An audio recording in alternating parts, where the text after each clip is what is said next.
ವೀಕ್ಷಕರೇ ನಮಸ್ತೆ. ನಾನು ಗಜಾನಂದ್. ಬಿಗ್ ಬಾಸ್ ಅಪ್ಡೇಟ್ಗಾಗಿ ಸ್ವಾಗತ. ನೀವು ಆಲ್ರೆಡಿ ನೋಡ್ತಾ ಇರ್ಬೋದು, ಬಿಗ್ ಬಾಸ್ ದಿನದಿಂದ ದಿನಕ್ಕೆ ಒಂದು ಅತಿರೇಕಕ್ಕೆ ಹೋಗ್ತಾ ಇದೆ ಅಂತಾನೆ ಹೇಳ್ಬೋದು. ಜಗಳ ಆಗಿರ್ಬೋದು, ಅದೇ ರೀತಿ ಈಗ FIR ಅಥವಾ ಏನು ಅರೆಸ್ಟ್ ವಾರೆಂಟ್ ಆಗಿರ್ಬೋದು, ಈ ರೀತಿ ಎಲ್ಲನೂ ಕೂಡ ಬಿಗ್ ಬಾಸ್ ಅಲ್ಲಿ ಆಗ್ತಾ ಇದೆ. ಸೀಸನ್ 12 ಅಲ್ಲಿ ಒಂದು ಮುಂಚೆ 2-3 ವಾರ ಸಪ್ಪೆ ಸಪ್ಪೆ ಅಂತ ಇದ್ವಿ, ಬಟ್ ಇವಾಗ ಒಂದು ಇಂಟ್ರೆಸ್ಟಿಂಗ್ ತಗೊಂಡಿದೆ ಅಂತಾನೆ ಹೇಳ್ಬೋದು. ಇವಾಗ ತಾನೇ ಒಂದು ಪ್ರೋಮೋನ ಅಪ್ಡೇಟ್ ಮಾಡಿದ್ದಾರೆ.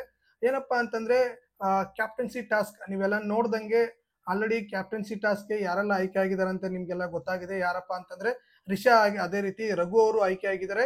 ಅದೇನೋ ಒಂದು ಪವರ್ನ ಯೂಸ್ ಮಾಡಿಕೊಂಡು ಅವರು ಒಂದು ಕ್ಯಾಪ್ಟನ್ಸಿ ಟಾಸ್ಕ್ಗೆ ಎಂಟ್ರಿ ಆಗಿದ್ದಾರೆ ಅಂತಾನೆ ಹೇಳ್ಬೋದು. ಅದ್ರ ಜೊತೆಗೆ ಸೂರಜ್ ಅವರು ಕ್ಯಾಪ್ಟನ್ಸಿ ಟಾಸ್ಕ್ಗೆ ಎಂಟ್ರಿ ಆಗಿ ಯಾರಾದ್ರೂ ಕ್ಯಾಪ್ಟನ್ ಆಗ್ಬೋದು, ಆದ್ರೆ ಹೀರೋ ಆಗಕ್ಕೆ ಸಾಧ್ಯ ಆಗಿದ್ ಮಾತ್ರ ಸೂರಜ್ಗೆ ಅಂತಾನೆ ಹೇಳ್ಬೋದು. ಏನಂದ್ರೆ ಆ ಟಾಸ್ಕ್ ನಾನ್ ಕ್ಯಾಪ್ಟನ್ಸಿ ಟಾಸ್ಕ್ಗೆ ಹೋಗಲ್ಲ, ನನ್ನ ತಂಡ ಹೋಗ್ಲಿ ಅಂತ ಹೇಳ್ಬಿಟ್ಟು ಏನ್ ಬಿಟ್ಕೊಟ್ರಲ್ಲ, ಅದು ಹೀರೋಯಿಸಮ್ ಆಯ್ತು. ಇಡೀ ಕರ್ನಾಟಕ ಜನತೆಯ ಪ್ರೀತಿನ ಗಳಿಸ್ತಿರು ಅಂತಾನೆ ಹೇಳ್ಬೋದು. ಇನ್ನೊಂದ್ ಏನಪ್ಪಾ ಅದ್ರ ಜೊತೆಗೆ ಅಂತಂದ್ರೆ, ರೀಸೆಂಟ್ ಆಗಿ ಅವ್ರದ್ದು ಬಿಗ್ ಬಾಸ್ಗೆ ಬಂದಾಗ 16,000 18,000 ಇತ್ತಂತೆ ಏನು ಇನ್ಸ್ಟಾಗ್ರಾಮ್ ಅಕೌಂಟ್ ಅಲ್ಲಿ. ಈಗ ಸಡನ್ ಆಗಿ 2 ಲಕ್ಷದ ಮೇಲೆ ಹೋಗ್ಬಿಟ್ಟಿದೆ ಅಂತೆ. ಅಂದ್ರೆ ಎಷ್ಟು ಜನರ ಪ್ರೀತಿನ ಗಳಿಸಿದ್ದಾರೆ ಅಂತ ಹೇಳ್ಬಿಟ್ಟು ನೋಡ್ಬೋದು.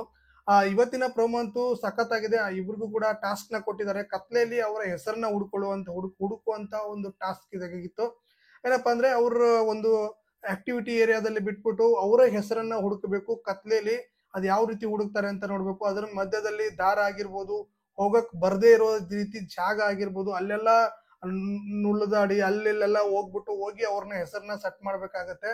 ಅವಾಗ ಗಿಲ್ಲಿ ಹೇಳ್ತಾರೆ ಏನಂತಾನೆ, ನೋಡಿ ಇದಕ್ಕೆ ಹೇಳ್ಬೇಕು ಸಣ್ಣ ಇರ್ಬೇಕು ಅಂತ ಹೇಳ್ಬಿಟ್ಟು. ಯಾಕಂದ್ರೆ ರಘು ದಪ್ಪ ಇದ್ದಾರೆ, ಜಿಮ್ ಬಾಡಿ ಅಲ್ವಾ, ಅದಕ್ಕೋಸ್ಕರ ಸಣ್ಣ ಇದ್ರೆ ಆರಾಮಾಗಿ ಹೋಗ್ಬೋದು, ಈ ರೀತಿ ಎಲ್ ಬೇಕಾದ್ರೂ ನುಸುಳ್ಬೋದು ಅಂತ ಹೇಳ್ಬಿಟ್ಟು ಇದು ಅಲ್ಲಿ ಕೂಡ ಕಾಮಿಡಿ ಮಾಡಿದ್ದಾರೆ ಅಂತಾನೆ ಹೇಳ್ಬೋದು. ಒಳ್ಳೆ ರೀತಿಯ ಪ್ರೋಮೋ, ಅದೇ ರೀತಿ ಸಿಂಪಲ್ ಆಗಿರೋ ಪ್ರೋಮೋ ಅಂತಾನೆ ಹೇಳ್ಬೋದು. ಯಾಕಂದ್ರೆ ಅದರಲ್ಲಿ ಎಕ್ಸೈಟ್ಮೆಂಟ್ ಆಗಿ ಇದನ್ ಮಾಡ್ಕೊಂಡು ಹೇಳುವಂತ ಏನ್ ಪ್ರೋಮೋ ಇಲ್ಲ. ಅವ್ರಿಬ್ಬರಿಗೆ ಆಟನ ಕೊಟ್ಟಿದ್ದಾರೆ. ಅದರಲ್ಲಿ ಗೆದ್ದಿರೋವಂಥದ್ದು ನಿನ್ನೆ ಮಾಹಿತಿ ಬಂತು, ರಘು ಅವರು ಕ್ಯಾಪ್ಟನ್ ಆಗಿದ್ದಾರೆ ಅಂತ ಹೇಳ್ಬಿಟ್ಟು ಮಾಹಿತಿ ಬಂತು.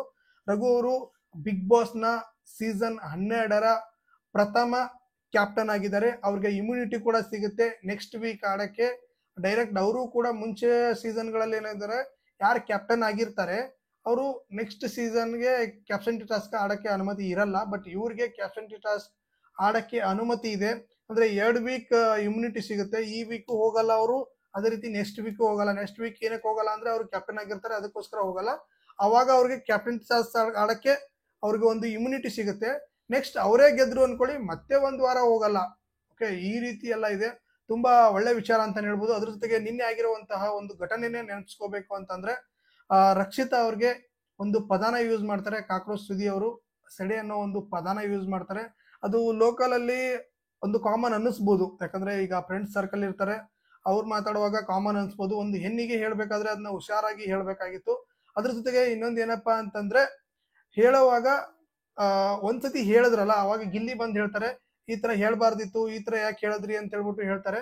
ಅವಾಗ ಅವ್ರು ಹೇಳ್ತಾರೆ ಇಲ್ಲ, ಅದು ಕಾಮನ್ ಆಗಿ ಯೂಸ್ ಮಾಡುವಂತ ಪದ, ನಮ್ ಸೈಡ್ ಎಲ್ಲ ಕಾಮನ್ ಆಗಿ ಯೂಸ್ ಮಾಡ್ತಾರೆ. ಅದನ್ನ ಸಮರ್ಥಿಸ್ಕೊಳ್ತಾರೆ. ಏನಪ್ಪಾ ಅಂದ್ರೆ, ಇಲ್ಲ ಇದು ತಪ್ಪಾಯ್ತು ಸಾರಿ ಅಂತ ಕೇಳಲ್ಲ, ಅದನ್ನ ಸಮರ್ಥಿಸ್ಕೋತಾರೆ.